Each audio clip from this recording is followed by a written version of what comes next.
मित्रांनो 2026 मध्ये ज्या विद्यार्थ्यांना लॉ सीईटी द्यायची आहे त्यांना सध्या फक्त एकच प्रश्न पडलेला आहे की या सीईटीचे रजिस्ट्रेशन कधीपासून सुरू होणार आहेत.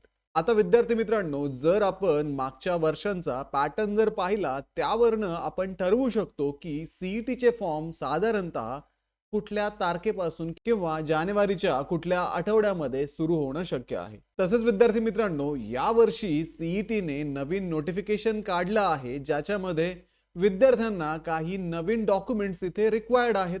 तर ते डॉक्युमेंट्स कुठले आहेत, तसेच या परीक्षेचे फॉर्म कधी सुरू होतील, मागचा ट्रेंड काय सांगतो, या सर्व गोष्टी आपण आजच्या व्हिडिओमध्ये डिस्कस करणार आहोत. तर हॅलो विद्यार्थी मित्रांनो, मी तुमचा एज्युकेटर अरविंद आणि तुमचं स्वागत आहे ग्लोबल ऑनलाईन मध्ये. मित्रांनो, महाराष्ट्र लॉ सीईटी 2026 साठी असणारी 3 इयर सीईटी आणि 5 इयर सीईटी ची लाईव्ह बॅच ग्लोबल ऑनलाईन मध्ये 1 जानेवारी पासून सुरू होत आहे. या बॅच मध्ये तुम्हाला डेली लाईव्ह क्लासेस दिले जातील. हे क्लासेस मराठी आणि इंग्रजी अशा दोन्ही माध्यमामधून असून लाईव्ह क्लासेस आणि मल्टिपल रिव्हिजन्सच्या माध्यमातून तुमचा संपूर्ण सिलेबस परीक्षेपूर्वीच या बॅच मध्ये कव्हर केला जाईल.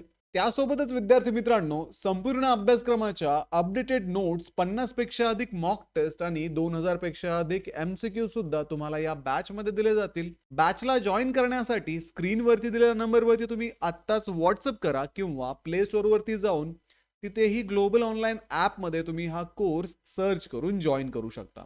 तर विद्यार्थी मित्रांनो, लवकरात लवकर या बॅचला जॉईन करा आणि महाराष्ट्रातल्या टॉपच्या कॉलेजमध्ये LLB करण्याची तयारी आतापासूनच सुरू करा. तर विद्यार्थी मित्रांनो, सुरुवातीला आपण या परीक्षेविषयी थोडंसं डिस्कस करूयात. जसं की आपल्याला माहिती आहे, 5 इयर सीईटी हे 12वी पास विद्यार्थी किंवा 12वी मध्ये असणारे विद्यार्थी देऊ शकतात. जर तुम्हाला 12वी मध्ये ओपन कॅटेगरी मध्ये 45%, VJNT SBC OBC मध्ये 42% आणि SC ST कॅटेगरी मध्ये 40% असतील तर तुम्ही या परीक्षेसाठी एलिजिबल आहात. या परीक्षेसाठी कुठलंही अपर एज लिमिट नाहीये. तेच जर आपण 3 इयर साठी पाहिलं तर कुठल्याही शाखेचा पदवीधर विद्यार्थी ज्याचं ग्रॅज्युएशन कंप्लीट आहे किंवा ग्रॅज्युएशनच्या फायनल इयरला तुम्ही असाल तर ही परीक्षा तुम्ही देऊ शकता. जर ओपन कॅटेगरी मधून तुम्ही येत असाल तर तुम्हाला 45% ऍग्रीगेट मार्क इथे लागतात. VJNT SBC OBC कॅटेगरीसाठी 42% इथे रिक्वायरमेंट आहे. SC ST साठी मिनिमम 40% ऍग्रीगेट मार्क्स तुम्हाला डिग्रीमध्ये असावे लागतात. आता विद्यार्थी मित्रांनो, या परीक्षेसाठी सुद्धा कुठल्याही प्रकारचं अप्पर एज लिमिट नाहीये. तुमचा एज्युकेशन गॅप असू द्यात किंवा तुम्ही फायनल इयर मध्ये असू द्यात, ही परीक्षा तुम्ही देऊ शकता. या परीक्षेमध्ये विद्यार्थी मित्रांनो 120 प्रश्न विचारले जातात आणि 120 मार्कची ही एक्झाम असते. ही परीक्षा देण्यासाठी तुम्हाला 2 तासांचा वेळ दिलेला असतो.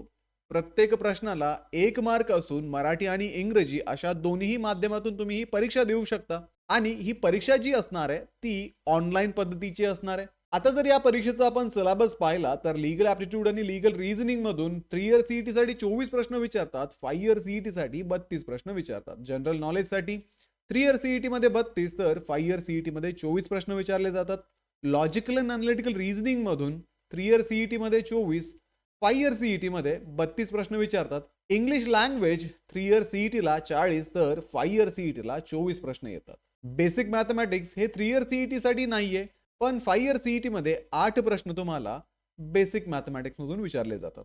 आता विद्यार्थी मित्रांनो, या परीक्षेला रजिस्टर करत असताना सीईटी सेलने काही महत्त्वाचे डॉक्युमेंट्स तुम्हाला मागच्या नोटिफिकेशन मध्ये सांगितलेले आहेत, ज्यामध्ये सगळ्यात महत्त्वाचं म्हणजे तुमचं आधार कार्ड हे अपडेटेड असावं.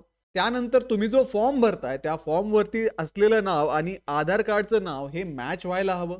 तसेच विद्यार्थी मित्रांनो, तुम्हाला अपार आयडी सुद्धा यावेळेस कंपल्सरी केलेला आहे.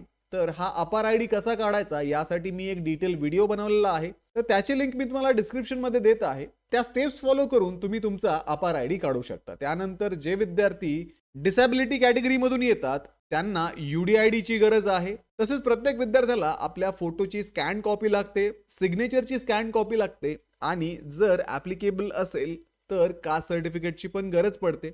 इन केस तुमच्याकडे आता कास्ट सर्टिफिकेट नसेल तर तुम्ही ओपन मधून फॉर्म भरू शकता, पण नंतर कास्ट सर्टिफिकेटला अप्लाय करून तुम्ही कॅटेगरी सुद्धा कन्वर्ट करू शकता. पुढे विद्यार्थी मित्रांनो, जर आपण मागचा ट्रेंड पाहिला तर 2025 मध्ये 5 इयर सीईटी चे ऍप्लिकेशन फॉर्म हे 3 जानेवारी पासून सुरू झाले होते. 3 इयर सीईटी चे फॉर्म हे 27 डिसेंबर पासून चालू झाले होते आणि 5 इयर आणि 3 इयर सीईटी ची जी लास्ट ऍप्लिकेशन डेट होती ती 27 मार्च होती. 21 एप्रिलला 5 इयर सीईटीचे ऍडमिट कार्ड आले होते. 28 एप्रिलला 3 इयर सीईटीचे ऍडमिट कार्ड आले होते. त्यानंतर विद्यार्थी मित्रांनो, एक्झामिनेशन डेट जर आपण पाहिल्या तर 5 इयर सीईटी ही 28 एप्रिलला झाली होती आणि 3 इयर सीईटी ही 2 आणि 3 मेला झाली होती. तेच जर आपण 2024च्या बाबतीत पाहिलं तर 5 इयर सीईटीचे फॉर्म हे जानेवारी 18 पासून चालू झाले होते आणि 3 इयर सीईटीचे फॉर्म हे जानेवारी 11 पासून सुरू झाले होते.